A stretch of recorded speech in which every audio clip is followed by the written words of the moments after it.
I never thought I'd be here, sitting alone in a half-empty apartment, questioning everything I thought I knew about my marriage. 25 years. That's how long Vanessa and I were together. A quarter of a century of love, laughter, arguments, and the kind of comfort you think will last forever, until it doesn't. Vanessa and I were opposites in many ways. I've always been the steady one, the kind of man who prides himself on providing stability. I'm not flashy, I don't chase thrills. I just work hard, pay the bills, and make sure there's a roof over our heads. Vanessa, on the other hand, is a firecracker. She's vibrant, adventurous, and always looking for something new to spark her interest. I loved that about her.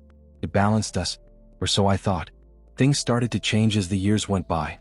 Routine took over, dinners at the same table, vacations to the same places, and even our conversations felt rehearsed. We weren't unhappy, but we weren't exactly alive either. I thought it was just part of growing older together.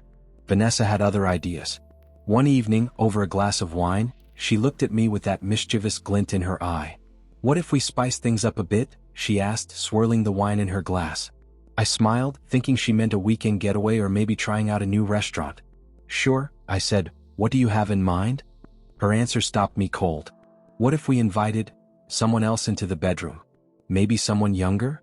I laughed, a nervous, awkward laugh because I was certain she was joking. "Good one," I said, shaking my head. But she didn't laugh. She just stared at me, waiting for an answer. I played it off, got on to some other gist. After that evening, things between us seemed normal. We went about our daily routines as if Vanessa's outrageous suggestion had been a fleeting, thoughtless comment. I convinced myself it was just her way of joking, a strange attempt to inject humor into our lives. But as the week went on, she brought it up again, this time with a seriousness that made my stomach churn. We were sitting in the living room one evening. I had just finished the football game, and with a glass of wine in hand, Vanessa casually leaned forward and said, "I've been thinking about what we talked about the other day. You know, about inviting someone else into the bedroom." Her tone was light, almost playful, but there was no mistaking the conviction in her eyes. She wasn't joking this time. "Vanessa," I said, trying to keep my voice steady, "are you being serious?" She didn't flinch. Instead, she gave a little shrug and said, "Why not? It could be fun. People do it all the time. It's harmless. Just think of it as spicing things up." Her words hit me like a punch to the gut. Harmless? Fun. To her, maybe. But to me, the idea was unsettling. I couldn't wrap my head around it. Was this the same woman I'd been married to for 25 years? The suggestion lingered in my mind, even long after our conversation ended. That night, I lay in bed staring at the ceiling while Vanessa slept peacefully beside me. I kept replaying her words, each time feeling more unsettled. Was I not enough for her anymore? Had she grown bored of me? The thought twisted in my chest like a knife.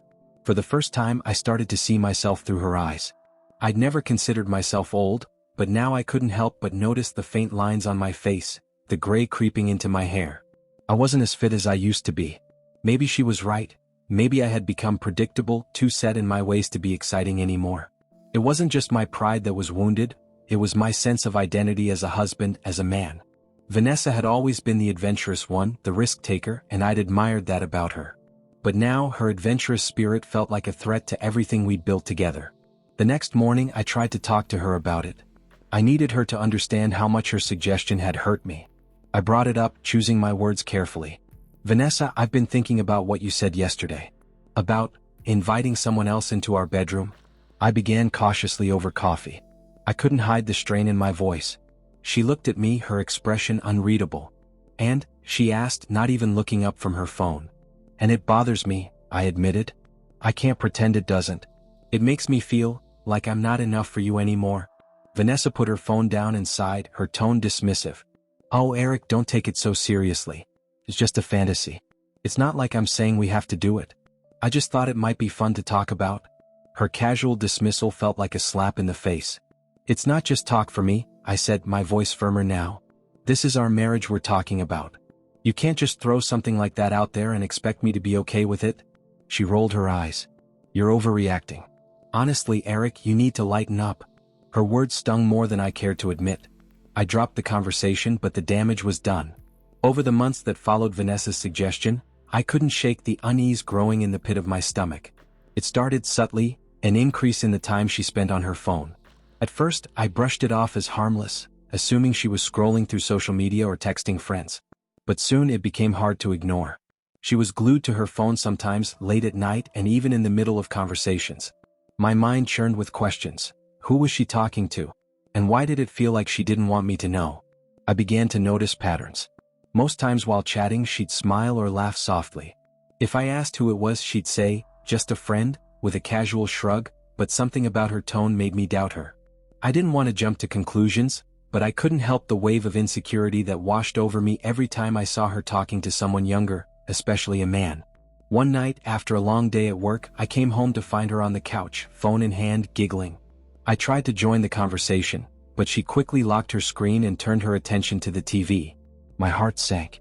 It felt like a wall was being built between us, brick by brick, and I was standing on the outside. The breaking point came one night when Vanessa fell asleep with her phone still in her hand. My curiosity got the better of me. I hesitated, staring at the glowing screen for what felt like an eternity before gently prying it from her grasp. The screen was open to a chat conversation, with Ryan, our 28-year-old neighbor. My chest tightened as I scrolled through their messages. Their exchanges were casual and friendly, a lot of laughing emojis, playful banter, and inside jokes. There was nothing overtly inappropriate, no evidence of infidelity, but it was enough to make my stomach churn. Why was she texting Ryan so much? Especially late in the night? My mind spiraled. I could almost hear the whispers of doubt creeping in. She's replacing you. He's younger, funnier, more exciting. It was as though every insecurity I'd ever had about myself was clawing its way to the surface. I couldn't prove anything was happening between them, but I couldn't ignore the fear that it was only a matter of time. The next morning, I knew I couldn't keep quiet any longer. The weight of it all was too much to carry. I waited until the tension in the house had settled, or at least until I felt steady enough to confront her. "Vanessa, we need to talk," I said, my voice low but firm, though it betrayed the strain I felt inside. She glanced up from her phone, barely lifting her head. "What now?" she asked, her tone impatient as she swiped at her screen. I took a deep breath, then forced myself to relax.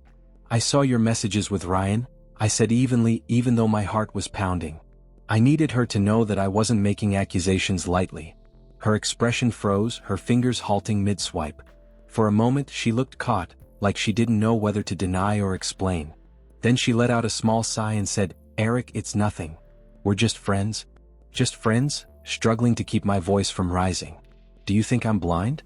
The late-night messages, the laughing, the joking, you've been pulling away from me. How am I supposed to feel when you're so connected to someone else?" She placed her phone on the table with a little more force than necessary and looked me in the eye. "You're overthinking this. Ryan is fun to talk to, that's it. Sometimes I just need a break from everything. But I would never cross the line." Her explanation didn't settle anything. If anything, it made the sting sharper. "So, I'm the everything you need a break from?"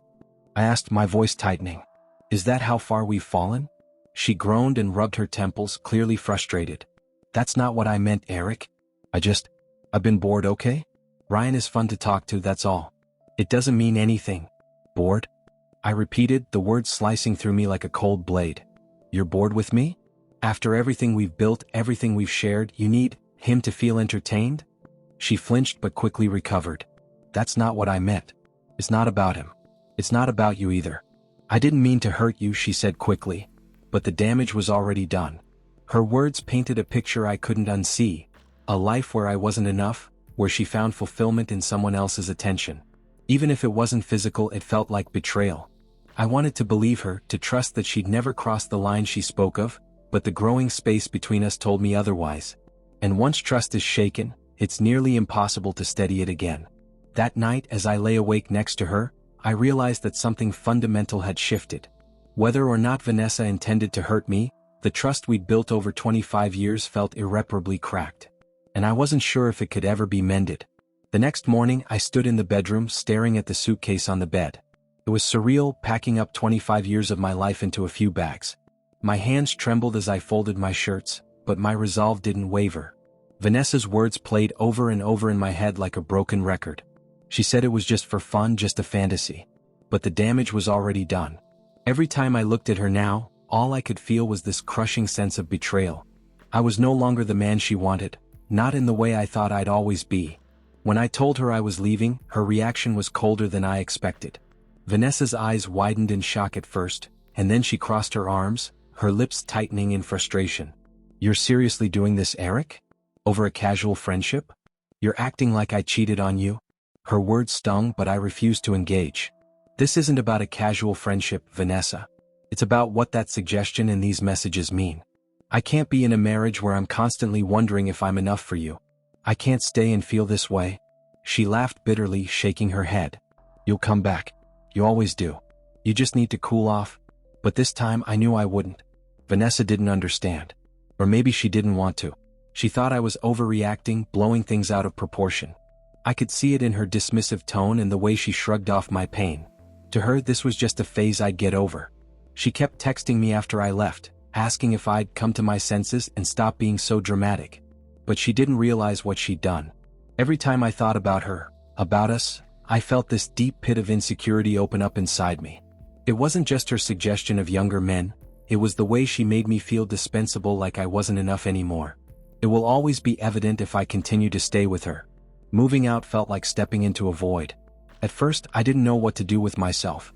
The apartment I rented was small and impersonal, a far cry from the warm home Vanessa and I had built together. But it was mine, and that meant something. I started with the basics. I joined a gym, not to impress anyone but to remind myself that I could take care of my body and my mind. Each weight I lifted, each mile I ran felt like reclaiming a piece of myself. I reached out to old friends I hadn't spoken to in years. Some were surprised to hear from me, but most welcomed me back with open arms. Slowly I began to find joy in things I'd neglected. A weekly poker night with the guys, Sunday morning hikes, and even cooking meals for myself. It wasn't easy. There were nights when loneliness crept in, when I wondered if I'd made the right decision. But each morning I woke up feeling a little stronger, a little more like myself. Vanessa reached out a few weeks after I left. Her texts softened, less defensive and more introspective. She admitted she'd been wrong to push me, but there was always an undercurrent of her trying to justify her actions. I just wanted us to try something new, she wrote. I never meant to hurt you with my friendship with Ryan. I believed her, but it didn't change how I felt. The trust was broken. Every time I thought about being with her again, I pictured her laughing with Ryan or scrolling through her phone, looking for the next thrill. I'd never be able to shake that doubt, that fear that I'd never be enough for her again. When we finally met in person, she seemed different, softer, vulnerable in a way I hadn't seen in years. She apologized again, but I couldn't give her what she wanted. I forgave her, not for her sake but for mine. Holding on to that anger would only hold me back. In the end, I chose myself. I chose my self-respect over a marriage that had become a source of pain and insecurity. I didn't hate Vanessa, and I didn't blame her entirely. We'd both made mistakes and let the years chip away at what we'd built. But I knew I couldn't go back. Our relationship as it was beyond repair, as I will always have that nagging feeling of being the second choice. Walking away was the hardest thing I've ever done, but it was also the most liberating. For the first time in years, I felt like I was in control of my own life and my own happiness. And that was worth everything I'd left behind. And that's how his story ended, by making a choice to put his own happiness first. What would you have done if you were in his position? Would you have stayed and tried to rebuild the trust, or would you have walked away like Eric? Share your thoughts in the comments below. We'd love to hear from you. If you've been through a similar experience or have a story you'd like to share, send us an email. Your story could be featured in one of our upcoming videos. Thanks for watching, and we'll see you in the next one.